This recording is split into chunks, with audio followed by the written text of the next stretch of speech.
தமிழ்நாடு சட்டப்பேரவையில் இரண்டாவது முறையாக நிறைவேற்றப்பட்டு ஆளுநருக்கு அனுப்பி வைக்கப்பட்ட 10 மசோதாக்களை குடியரசுத் தலைவருக்கு அனுப்பி வைத்த ஆளுநர் ஆர்.என். ரவியின் செயல் சட்டவிரோதம் என அதிரடி தீர்ப்பை வழங்கியுள்ளது உச்சநீதிமன்றம். ஆளுநர் ஆர்.என். ரவியின் செயல்பாடுகள் நேர்மையற்றதாகவும் சட்டவிரோதமாகவும் உள்ளதாக உச்சநீதிமன்றம் தெரிவித்துள்ளது. அது மட்டுமின்றி ஆர்.என். ரவி கிடப்பில் போட்ட 10 மசோதாக்களுக்கும் தனது சிறப்பு அதிகாரத்தை பயன்படுத்தி உச்சநீதிமன்றம் ஒப்புதல் அளித்துள்ளது. மாநில அரசு விவகாரங்களில் ஆளுநர்கள் அரசியல்வாதி போல செயல்படக்கூடாது என்றும், மாநில அரசின் சட்டமியற்றும் அதிகாரத்திற்கு ஆளுநர்கள் முட்டுக்கட்டையாக இருக்கக்கூடாது என்றும் உச்சநீதிமன்றம் உறுதிபட தெரிவித்துள்ளது. உச்சநீதிமன்றத்தின் இந்த தீர்ப்பு வரலாற்று சிறப்புமிக்கது என முதலமைச்சர் மு.க. ஸ்டாலின் வரவேற்றுள்ளார். உச்சநீதிமன்றத்தின் மூலமாக நாம் பெற்றிருக்கக்கூடிய தீர்ப்பினை வரவேற்று தங்களுடைய மகிழ்ச்சியை, எதிர்க்கட்சியாக இருக்கக்கூடிய அதிமுக,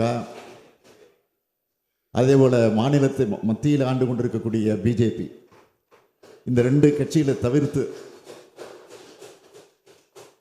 அனைத்து கட்சி தலைவர்கள், அனைத்து கட்சி உறுப்பினர்கள் இங்கே பாராட்டியும் வாழ்த்தியும் பேசி இதை வரவேற்று மகிழ்ந்திருக்கிறீர்கள். இந்த நேரத்தில் நமது அரசமைப்பு சட்டத்தில் மாநில சட்டமன்றங்களுக்கு அளிக்கப்பட்டிருக்கக்கூடிய உரிமைகளை நிலைநாட்டியதற்கு தமிழ்நாடு அரசு, இங்குள்ள அனைத்து உறுப்பினர்கள், நம்மை தேர்ந்தெடுத்த தமிழ்நாட்டு மக்கள் அனைவரின் சார்பிலும் எனது மனமார்ந்த நன்றியை உச்சநீதிமன்றத்திற்கு நான் தெரிவித்துக் கொள்கிறேன். இந்த மகிழ்ச்சியை நாம் வெளிப்படுத்தக்கூடிய வகையில் அதிமுக, பிஜேபி உறுப்பினர்கள் தவிர்த்து அனைவரும் மேசை தட்டி நம்முடைய நன்றியை தெரிவிக்க வேண்டுகிறேன். ஆளுநரின் செயல்பாடுகளுக்கு உச்சநீதிமன்றம் கடும் கண்டனம் தெரிவித்திருக்கும் நிலையில், தமிழ்நாடு ஆளுநராக ஆர்.என். ரவி பொறுப்பேற்றது முதல் ஆர்.என். ரவியின் செயல்பாடுகள் எப்படி இருந்தன? சட்டப்பேரவையில் பெரியார், அம்பேத்கர் பெயர்களை உச்சரிக்க மறுத்தது முதல் சட்டப்பேரவையில் நிறைவேற்றிய மசோதாக்களை கிடப்பில் போட்டது வரை ஆளுநரின் நடவடிக்கைகள் எந்த அளவுக்கு பாதிப்பை ஏற்படுத்தியது என இப்போது விரிவாக பார்க்கலாம்.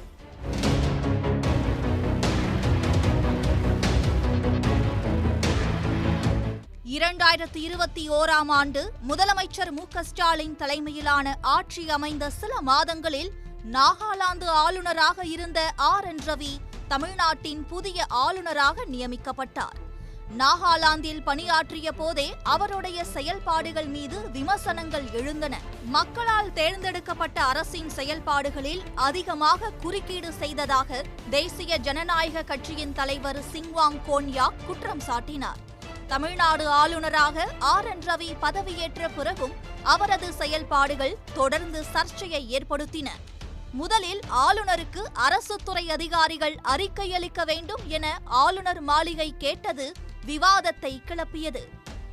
ஓய்வு பெற்ற நீதிபதி ஏ.கே. ராஜன் தலைமையிலான குழுவின் அறிக்கையின் அடிப்படையில் பாஜக நீங்களாக அனைத்து கட்சி உறுப்பினர்களின் ஆதரவோடு தமிழ்நாடு சட்டப்பேரவையில் ஏகமனதாக நிறைவேறியது நீட் விலக்கு கோரும் மசோதா.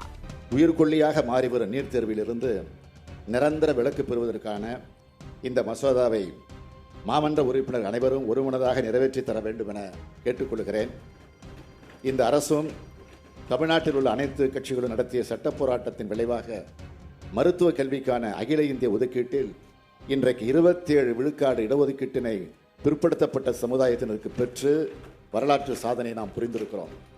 இந்த நீட் தேர்வு விவகாரத்திலும் அனைத்து கட்சிகளின் சட்டமன்ற உறுப்பினர்களும் முழு ஒத்துழைப்பினை அருகே சமூக நீதி வரலாறு படைத்திட துணை நிற்க வேண்டும் என்று நான் கேட்டுக்கொள்கிறேன். மசோதா தமிழ்நாடு ஆளுநருக்கு அனுப்பி வைக்கப்பட்டது. ஆனால் மசோதா தொடர்பாக எதுவும் தெரிவிக்காமல் 5 மாதங்கள் ஆளுநர் அமைதி காத்தார். தமிழ்நாடு சட்டப்பேரவையில் ஒருமனதாக நிறைவேற்றப்பட்ட நீட் விலக்கு மசோதா தொடர்பாக எந்த பதிலும் சொல்லாமல், குடியரசுத் தலைவருக்கும் பரிந்துரைக்காமல் ஆளுநர் கிடப்பில் போட்டதும் விவாதத்தை கிளப்பியது. மசோதாவுக்கு ஒப்புதல் அளிக்க கோரி குடியரசுத் தலைவர் அலுவலகத்தில் தமிழ்நாட்டு எம்பிக்கள் தொடுத்த மனு உள்துறை அமைச்சகத்தின் பரிசீலனைக்கு அனுப்பி வைக்கப்பட்டதாக குடியரசுத் தலைவர் மாளிகை தெரிவித்தது. குடியரசுத் தலைவரிடமே மனு அளித்துவிட்ட போதிலும் தமிழ்நாடு எம்பிக்களால் உள்துறை அமைச்சர் அமித்ஷாவை எளிதில் சந்திக்க முடியவில்லை. சுமார் 10 நாட்கள் காத்து கிடந்தும் சந்திக்க முடியாத நிலையே இருந்தது. தமிழ்நாட்டு எம்பிக்களை உள்துறை அமைச்சர் அமித்ஷா அவமதித்ததற்கு தமிழ்நாடு முதலமைச்சர் மு.க.ஸ்டாலின் சட்டமன்றத்திலேயே கண்டனம் தெரிவித்திருந்தார். தொடர்ந்து அனைத்து கட்சி கூட்டத்தை கூட்டி தொடர் நடவடிக்கைகளை மேற்கொள்ள தீர்மானம் நிறைவேற்றினார். இதையடுத்து தமிழ்நாட்டு எம்பிக்களை சந்திக்க ஒப்புக்கொண்டு மனுவை பெற்றுக்கொண்டார் உள்துறை அமைச்சர் அமித்ஷா. நீட் விவகாரத்தில் இவ்வாறு தொடர் போராட்டம் நடத்த வேண்டிய நிலைமையே நீடித்து வந்ததன் பின்னணியில்தான் ஆளுநரின் குடியரசு தின வாழ்த்து செய்தி வெளியாகி அதிர்வலைகளை ஏற்படுத்தியது. நீட் தேர்வு மும்மொழி கொள்கை என அவர் தெரிவித்த கருத்துகள் மீண்டும் சர்ச்சையானது. ஆளுநர் வாழ்த்து செய்தியில் பிற இந்திய மொழிகள் என்பது ஹிந்தியை முன்னிலைப்படுத்தும் சொற்பிரயோகம்தான் என தொழில்துறை அமைச்சர் தங்கம் தென்னரசு சாடினார். தொடர்ந்து முரசொலியில் எழுதப்பட்ட கட்டுரையில் நீட் விலக்கு மசோதாவை ஆளுநர் அலட்சியப்படுத்துவது 7 கோடி மக்களை அவமதிக்கும் நடவடிக்கை என்பதை உணர வேண்டும் என எச்சரிக்கப்பட்டது. பெரியண்ணன் மனப்பான்மையோடு அரசியல் செய்ய நினைத்தால் கொக்கென்று நினைத்தாயோ கொங்கணவா என்ற பழங்கதையை நினைவூட்ட விரும்புவதாகவும் முரசொலி எச்சரித்தது.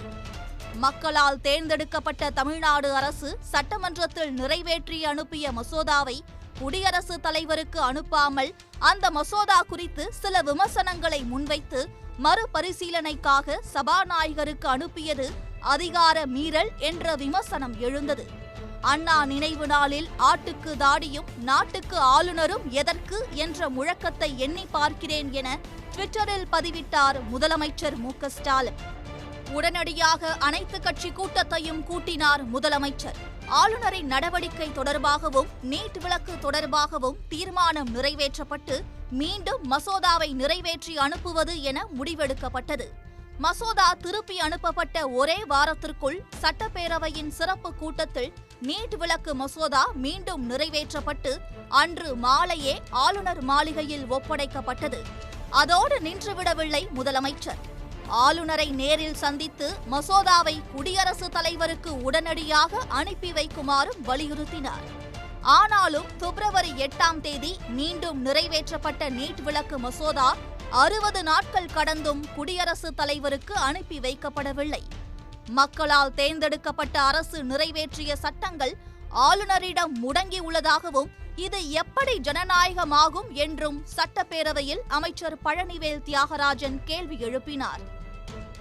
அதே நேரத்தில் பண மசோதா தவிர வேறு எந்த மசோதாவாக இருந்தாலும், 2வது முறையாக நிறைவேற்றப்பட்ட மசோதாவாக இருந்தாலும் ஆளுநருக்கு திருப்தி ஏற்பட்டால் மட்டுமே குடியரசுத் தலைவருக்கு ஆளுநர் அனுப்பி வைப்பார் என ஊடகம் ஒன்றுக்கு ஆளுநர் விளக்கம் அளித்தார். குறிப்பிட்ட காலக்கெடுவுக்குள் மசோதா அனுப்பி வைக்கப்பட வேண்டும் என்ற எந்த அழுத்தமும் ஆளுநருக்கு கிடையாது என்றும் ஆளுநர் ஆர்.என். ரவி தெரிவித்திருந்தார். இந்நிலையில்தான் தமிழ்நாடு கால்நடை மருத்துவ பல்கலைக்கழக பட்டமளிப்பு விழாவில் ஆளுநர் ஆர்.என். ரவி பேசிய கருத்து மீண்டும் சர்ச்சையை உருவாக்கியுள்ளது. அப்போது மாநில அளவில் இல்லாமல் தேசிய உணர்வுடன் சிந்தித்து செயல்பட வேண்டும் என்றார். மாநிலங்கள் அளவில் ஏற்படும் முன்னேற்றம் சம வளர்ச்சியை தராது என்றும் அவர் கூறினார். திமுகவின் அதிகாரப்பூர்வ ஏடான முரசொலி மாநில சிந்தனைகளை பேசுவது பிரிவினை அல்ல என ஆளுநருக்கு பதிலடி கொடுத்தது. மக்களின் அனைத்து அடிப்படை தேவைகளையும் தீர்ப்பது மாநிலங்கள்தான் என்றும், மாநில ஆளுநராக இருந்து கொண்டு மாநில அமைப்புக்கு எதிராக பேசுவது நகைப்புக்குரியது என்றும் முரசொலி சாடியது. தமிழ்நாட்டில் ஆளுநருக்கு பதிலடி கொடுப்பது மட்டுமின்றி நாடாளுமன்றத்திலும் ஆளுநரை திரும்பப் பெற வேண்டும் என்று திமுக எம்பிக்கள் குரல் கொடுத்து வருகின்றனர். மக்களவையில் ஆளுநர் ஆர்.என். ரவியை திரும்பப் பெற வலியுறுத்தி திமுக நாடாளுமன்ற குழு தலைவர் டி.ஆர். பாலு கவன ஈர்ப்பு தீர்மானம் கொண்டு வந்தார். கடமைகள் மற்றும் பொறுப்புகளை நிறைவேற்ற தமிழ்நாடு ஆளுநர் தவறுவதாக அவர் குற்றம் சாட்டினார். ஒரு கவர்னர் எதுக்கு போடுறாங்க, மத்திய அரசு போடுறாங்கன்னா, கவர்னர் உடனடியாக எந்த பில் வருதோ அது கையெழுத்து போட்டு அனுப்பணும், இல்லைன்னா ரிட்டர்ன் பண்ணணும். சரியா இல்லை அப்படின்ட்டு போன பில்லு 201 பிரகாரம் அது ரிட்டர்ன் பண்ணக்கூடாது. அவருக்கு அந்த அதிகாரமே கிடையாது. பிரசிடென்ட் தான் அந்த அதிகாரம். பிரசிடென்ட் அதிகாரத்தை இவரே எடுத்துகிட்டு திருப்பி அனுப்புகிறார். இது மோசமான நடவடிக்கை. இந்த மாதிரி மோசமான நடவடிக்கை மட்டும் இல்லை, இல்லீகல், அன்கான்ஸ்டியூஷனல். அரசு சட்டப்படி நடக்க முடியாதவர் அங்கே இருக்கிறதுக்கு லாயக்கே கிடையாது. உடனடியாக அவர் ரிசைன் பண்ணிட்டு போகணும், இல்லைன்னா மத்திய அரசு திரும்ப அழைக்கணும். இதுதான் நம்முடைய கோரிக்கை. நாடாளுமன்றம் வரை சென்று திமுக குரல் கொடுத்தாலும் ஆளுநரின் செயல்பாட்டில் எந்த மாற்றமும் ஏற்படவில்லை. எம்ஜிஆர் மருத்துவ பல்கலைக்கழக துணைவேந்தர் தேர்விலும் திமுக அரசின் தேர்வை ஆளுநர் புறக்கணித்ததாக சர்ச்சை வெடித்தது. தேடுதல் குழு அமைத்து துணைவேந்தர் பதவிக்கு 3 பேரை தேர்வு செய்து அரசு அனுப்பி வைத்த போதும் பதவி நீட்டிப்புக்கு விண்ணப்பிக்காத துணைவேந்தர் சுதா சேஷையனுக்கு ஓராண்டு பதவி நீட்டிப்பு வழங்கினார் ஆளுநர் RN ரவி. இதற்கு பல்வேறு கட்சிகள் கண்டனமும் தெரிவித்திருந்தன. இப்படி உரசல் நீடித்துக் கொண்டே இருக்க சட்டமன்றத்தில் 2வது முறையாக நீட் விலக்கு மசோதா நிறைவேற்றப்பட்டு ஆளுநருக்கு அனுப்பி வைத்து 2 மாதங்கள் கடந்த போதும் முதலமைச்சரே மீண்டும் நேரில் சென்று வலியுறுத்திய போதும் அது ஒன்றிய அரசின் ஒப்புதலுக்கு அனுப்பி வைக்கப்படாமல் இருந்தது. இந்த சூழலில் தமிழ் புத்தாண்டை ஒட்டி அரசியல் கட்சிகளுக்கு ஆளுநர் தேநீர் விருந்துக்கு ஏற்பாடு செய்தார். மக்களால் தேர்ந்தெடுக்கப்பட்ட மாநில அரசின் குரலையும் தமிழக மக்களின் கோரிக்கைகளையும் முற்றாக நிராகரிப்பதோடு அரசுக்கு மேலான அதிகார மையமாக செயல்பட ஆளுநர் தரப்பில் தொடர்ந்து நடவடிக்கை எடுப்பதாக கூறி தேநீர் விருந்தை புறக்கணிப்பதாக திமுக கூட்டணி கட்சிகள் அறிவித்தன. இதனால் ஆளும் திமுக என்ன முடிவெடுக்கப் போகிறது என்ற எதிர்பார்ப்பு எழுந்த நிலையில் ஏப்ரல் 14ஆம் தேதி காலை ஆளுநரை சந்தித்து பேசிய அமைச்சர்கள் தங்கம் தென்னரசு மற்றும் மா சுப்பிரமணியன் ஆகியோர் நீட் விலக்கு மசோதாவை உடனடியாக ஒன்றிய அரசுக்கு அனுப்பி வைக்க வலியுறுத்தியுள்ளனர். ஆனால் ஆளுநர் மசோதாவை அனுப்ப கால வரையறை எதையும் கூற மறுத்துவிட்டதாக பின்னர் செய்தியாளர்களிடம் தெரிவித்த அமைச்சர்கள், நூற்றாண்டு கண்ட தமிழ்நாடு சட்டப்பேரவையின் மாண்பை ஆளுநர் மதிக்கவில்லை என்று குற்றம் சாட்டியதோடு தேநீர் விருந்தை அரசு புறக்கணிப்பதாக அறிவித்தனர். இதனைத் தொடர்ந்து 2023ஆம் ஆண்டுக்கான முதல் சட்டப்பேரவை கூட்டத்தொடரை தொடங்கி வைத்து உரையாற்றிய ஆளுநர் மாநில அமைச்சரவையின் உரையில் மாற்றங்கள் செய்து படித்தது சர்ச்சையை உள்ளாக்கியது. குறிப்பாக பெரியார், அம்பேத்கர் போன்ற தலைவர்களின் பெயர்களை நீக்கிவிட்டு கூடுதலாக சிலவற்றை சேர்த்தும் படித்தார் ஆளுநர். இதற்கு உடனடியாக சட்டமன்றத்தில் பதிலடி கொடுத்த முதலமைச்சர், ஆளுநர் வாசித்த உரை அவை குறிப்பில் இடம்பெறாது என்றும் மாநில அமைச்சரவை பரிந்துரைத்த உரை மட்டுமே அவை குறிப்பில் இடம்பெறும் என்றும் அறிவித்தார். அதோடு மட்டுமின்றி சட்டமன்றத்திலேயே ஆளுநரின் செயலுக்கு எதிராக கண்டன தீர்மானத்தையும் முதலமைச்சர் கொண்டு வந்து நிறைவேற்றினார். இதையடுத்து சட்டப்பேரவை கூட்டத்தில் தேசிய கீதம் இசைக்கப்படுவதற்கு முன்பாகவே அங்கிருந்து வெளியேறினார் ஆளுநர். அமைச்சர் செந்தில் பாலாஜி மீதான அமலாக்கத்துறையின் நடவடிக்கைகளுக்கு பிறகு தமிழ்நாடு அரசுக்கும் ஆளுநருக்கும் இடையேயான மோதல் தீவிரமடைந்தது.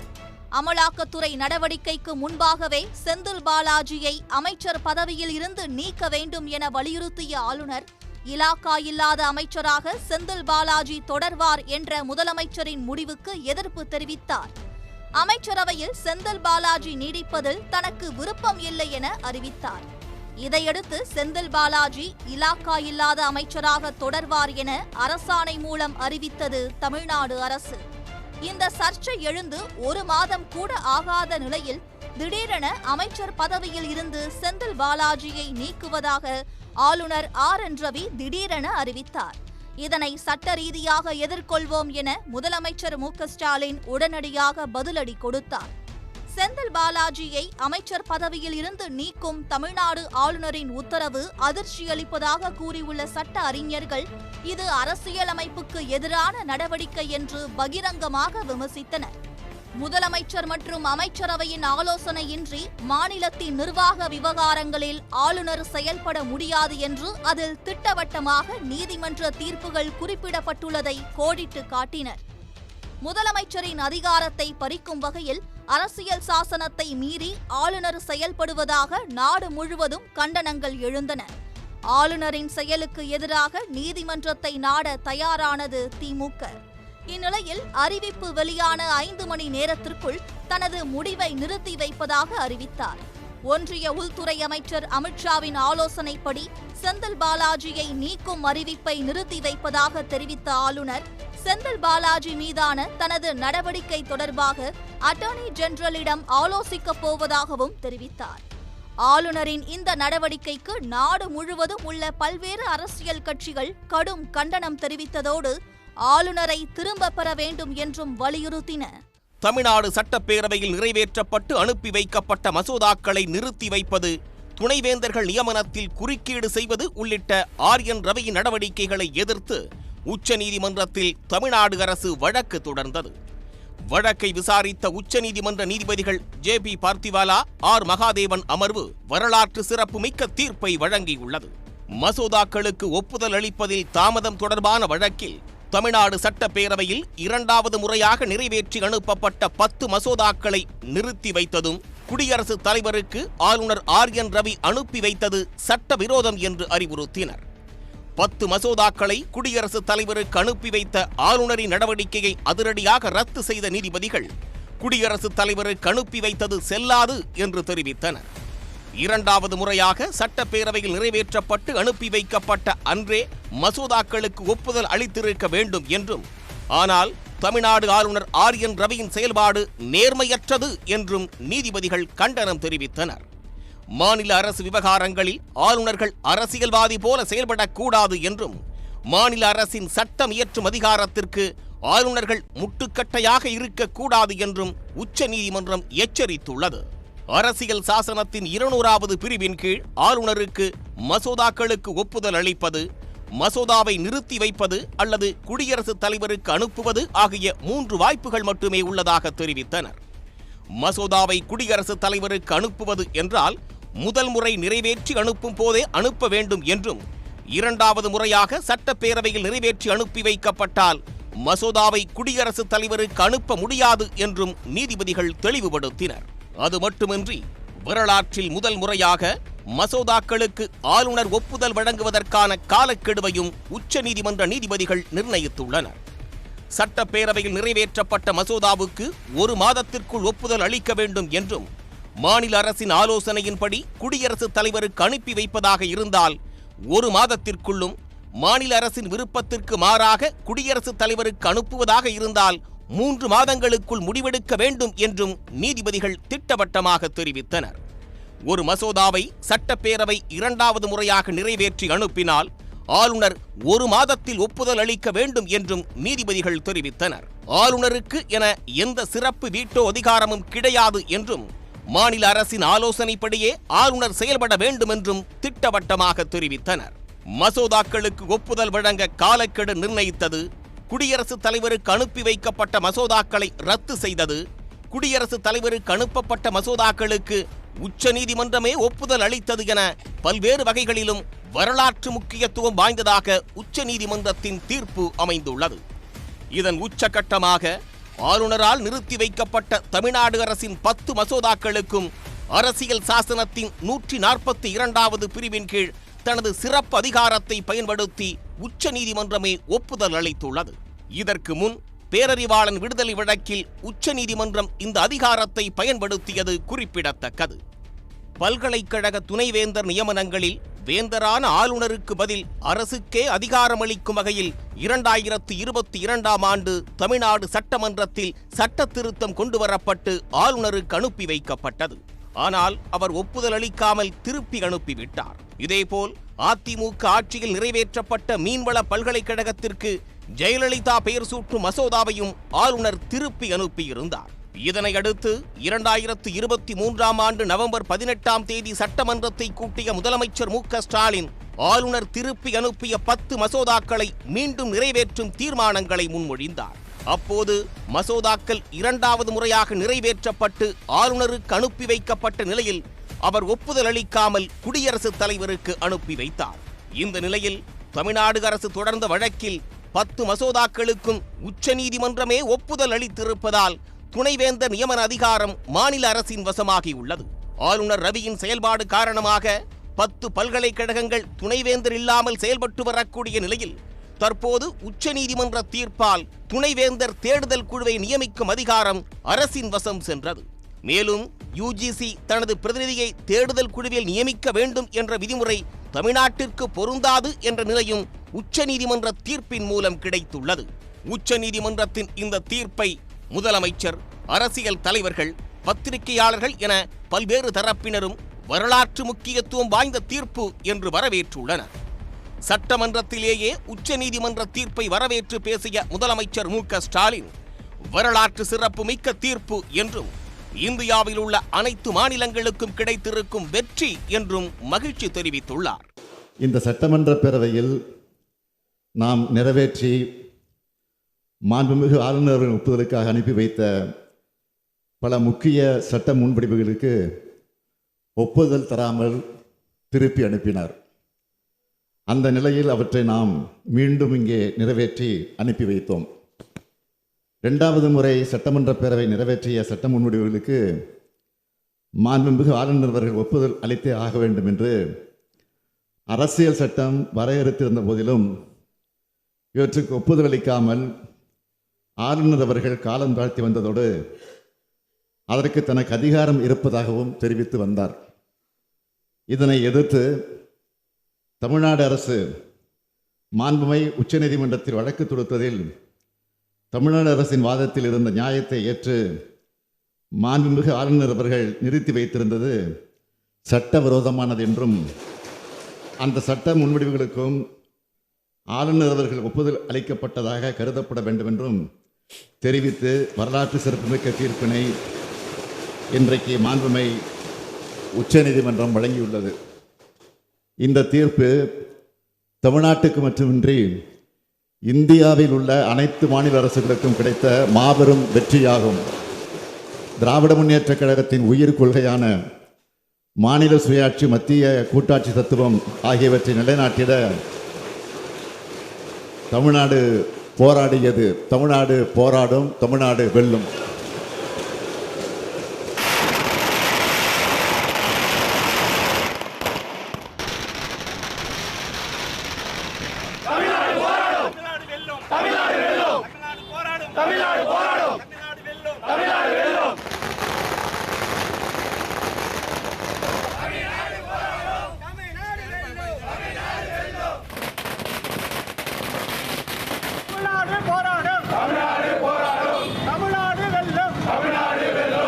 உச்ச நீதிமன்றத்தின் தீர்ப்புக்கு திராவிடர் கழகம், மார்க்சிஸ்ட் கம்யூனிஸ்ட் கட்சி, இந்திய கம்யூனிஸ்ட், பாமக உட்பட பல்வேறு கட்சி தலைவர்களும் வரவேற்பு தெரிவித்துள்ளனர். ஆளுநர் தனது தவறை உணர்ந்து ராஜினாமா செய்ய வேண்டும் என்றும், தவறினால் அவரை டிஸ்மிஸ் செய்ய வேண்டும் என்றும் தலைவர்கள் வலியுறுத்தியுள்ளனர். ஜனநாயகத்தை காப்பாற்றுவதற்காக நடந்த பெரிய போர் இது. சாதாரணமானது. அரசியல் சட்டத்தினுடைய உச்ச போர்.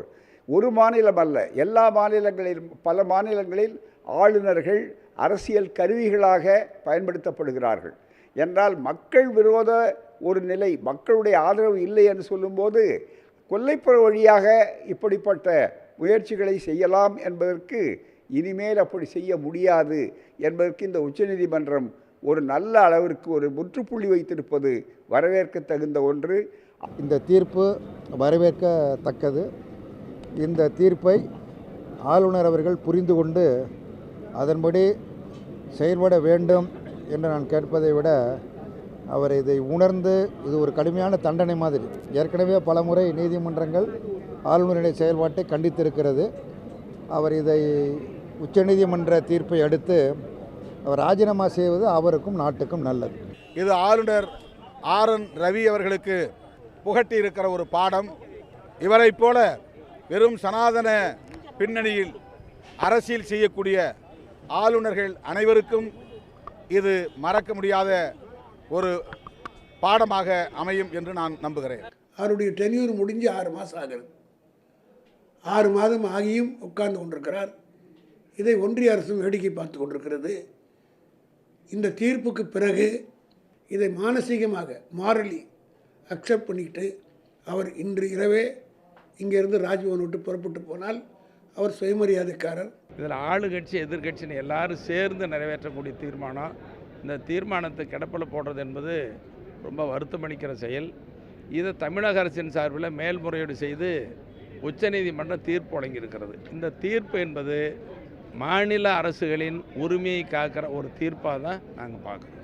மொத்த இந்தியாவுக்கும் அனைத்து மாநிலங்களுக்கும் இன்றைக்கு ஒன்றிய அரசுடைய பிரதிநிதிகளாக இருக்கிற கவர்னர்களுக்கு ஒரு கடிவாளத்தை நம்முடைய முதலமைச்சர் போட்டிருக்கிறார் என்பதை இந்த தீர்ப்பு இன்றைக்கு தெரிவிக்கின்றது. ஆளுநர் அமைச்சரவையினுடைய அந்த தீர்மானத்திற்கு ஒப்புதல் கொடுப்பதை தவிர அவருக்கு வேறு வழி இல்லை என்பதை மிக தெளிவாக எடுத்து சொல்லியிருக்கிறது. 10 பில்ஸில் கவர்னர் சான்சலராக இருக்கிற அந்த யூனிவர்சிட்டியில் அவரை ரிமூவ் பண்ணுறதுக்காக தான் இது ஏற்றப்பட்டது. இந்த பில்ஸ் இனி தீர்ப்பின் பிரகாரம் governor deemed to have granted assent அப்படின்னு சொல்லி உச்சநீதிமன்றமே ஒரு தீர்ப்பு கொடுத்ததால் இன்றிலிருந்து அவர் அந்த பதவியிலிருந்து விடுவிக்கப்பட்டுள்ளார். இந்த தீர்ப்பானது அரசியல் சட்டம் நடைமுறைக்கு 75 ஆண்டுகளுக்கு பிறகு வந்த ஒரு வரலாற்று சிறப்புமிக்க ஒரு தீர்ப்பாகும். இதுவரை 75 ஆண்டு காலத்தில் எந்த ஒரு கவர்னர் மீதும் சுப்ரீம் கோர்ட்டோ ஹைகோர்ட்டோ இவ்வளவு மோசமான ஒரு கண்டிக்கக்கூடிய ஒரு தீர்ப்பை வழங்கியது கிடையாது. இந்த தீர்ப்பு மற்ற கவர்னர்களுக்கெல்லாம் ஒரு படிப்பினையாக இருக்கும். இனிமேல் ஒரு பெரிய விடிவெளி ஏற்பட்டிருக்குது இந்த விஷயத்தில். இனிமேல் ஏற்பட்டு எந்த மாநில கவர்னரும் அது ஆளுங்கட்சி மத்திய அரசுக்கு இணக்கமான அரசாங்கம் இருந்தாலும் சரி, அல்லது இணக்கம் இல்லாத அரசாங்கம் இருந்தாலும் சரி, மாநில கவர்னர்கள் இனிமேல் அதிக இந்த கவர்னர் ரவியை போல் இது மாதிரியெல்லாம் செயல்பட முடியாது. ரவியை கூட இனிமேல் செயல்பட முடியாது. காரணம், உச்சநீதிமன்றம் அவர்களுக்கு தலையில் ஒரு குட்டு வைத்திருக்கிறது. இதற்கு மேல் அவர் தான் பதவி ராஜினாமா செய்துவிட்டு தான் போக வேண்டும். தமிழ்நாடுக்கு மட்டும் இது ஒரு பெரிய வெற்றி இல்லை. கூட்டாட்சி என்ற அந்த கொள்கைக்கு, நம்ம அரசியல் அமைப்பில் ஆழமாக பதிக்கப்பட்ட கூட்டாட்சி என்ற அந்த பிரின்சிபிள்ஸுக்கு, அந்த கொள்கைக்கு இது ஒரு மகத்தான வெற்றி. ஆளும் கட்சி பாஜக ரொம்ப மோசமான அத்தாரிட்டேரியன் போக்குக்கு ஒரு பெரிய அடி. ஹாப்பி டே என்று சொல்வேன். வெறும் தமிழ்நாடு அரசாங்கத்துக்கு மட்டும் இல்லை, முதலமைச்சர் ஸ்டாலினுக்கு மட்டும் இல்லை, இந்த திமுக அரசாங்கத்துக்கு மட்டும் இல்லை, தமிழ்நாடு மக்களுக்கு மட்டும் இல்லை, இந்தியா ஃபுல்லாக கொண்டாட வேண்டிய ஒரு தீர்ப்பு. Hats off to the supreme court. ஆளுநரின் செயல்பாடுகள் குறித்த உச்சநீதிமன்றத்தின் தீர்ப்புக்கு கேரள மற்றும் கர்நாடக முதலமைச்சர்கள் வரவேற்பு தெரிவித்துள்ளனர். உச்சநீதிமன்றம் வழங்கியிருப்பது கூட்டாட்சி தத்துவத்தையும் ஜனநாயகத்தையும் காக்கும் வரலாற்று சிறப்பு மிக்க தீர்ப்பு என்று கேரள முதலமைச்சர் பினராயி விஜயன் தெரிவித்துள்ளார். மக்களால் தேர்ந்தெடுக்கப்பட்ட அரசே முதன்மையானது என்பதை இந்த தீர்ப்பு உறுதி செய்திருக்கிறது என்றும் அவர் கூறியுள்ளார். சட்டப்பேரவையில் நிறைவேற்றப்படும் மசோதாக்களுக்கு கால வரையறையின்றி ஒப்புதல் அளிக்காமல் ஆளுநர்கள் இருக்க முடியாது என உச்சநீதிமன்றம் உறுதி செய்திருப்பது ஜனநாயகம் மற்றும் கூட்டாட்சிக்கு கிடைத்த வெற்றி என கர்நாடக முதலமைச்சர் சித்தராமையா தெரிவித்துள்ளார். தேர்ந்தெடுக்கப்பட்ட அரசுகளை செயல்பட விடாமல் தடுக்க ஆளுநர் மாளிகைகளை பாஜக பயன்படுத்துவதை உச்சநீதிமன்ற தீர்ப்பு அம்பலப்படுத்தி இருப்பதாகவும் சித்தராமையா கூறியுள்ளார்.